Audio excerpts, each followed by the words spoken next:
Thank you, Mr. Chairman.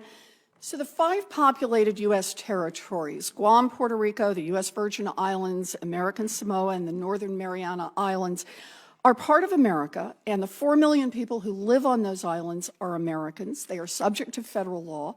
More than 150,000 people from these islands have served our country in the armed forces. Many have died in the service. It is a central principle of our American democracy that Americans, through their votes, can have a say in their own governance. And yet, these 4 million Americans have almost no say in federal decision-making, even when it directly affects the islands they live on. They can't vote in presidential elections, they have no senators, and each territory gets only 1 non-voting representative in the House of Representatives.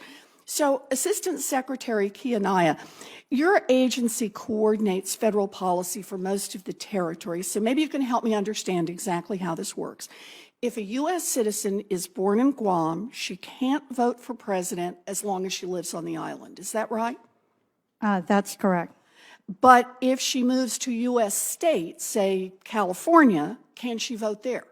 If her residence requirements and voter registration was in California and her permanent record was not in Guam, the answer is yes. Okay, so she can register and vote in California as long as she moves her paperwork. And meets the requirements of the state of California. Whatever California has. Let's say she moves from California to a foreign country. For example, she goes from California to Italy.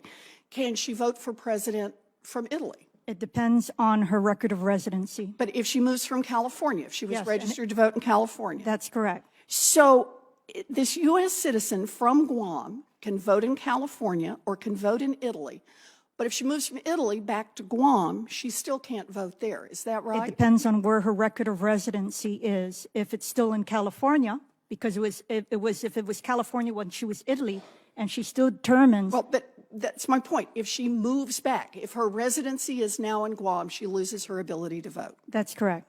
You know, I just have to say, this is absurd. 4 million Americans live on American soil and can fully participate in our democracy, but only if they leave home.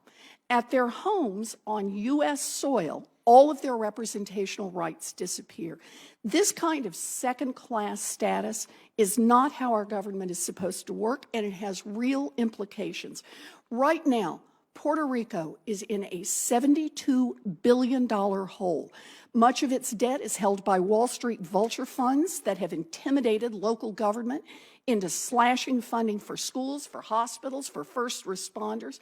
There's broad agreement that the current situation is unsustainable, and there have been several congressional proposals to create an orderly process for Puerto Rico to restructure its debt.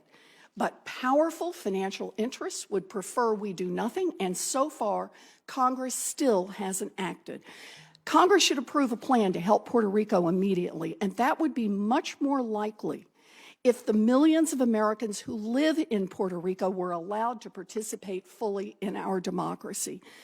The 4 million people who live in the territories are not the subjects of a king. They are Americans. They live in America, but their interests will never be fully represented within our government until they have full voting rights, just like every other American. Thank you, Mr. Chairman.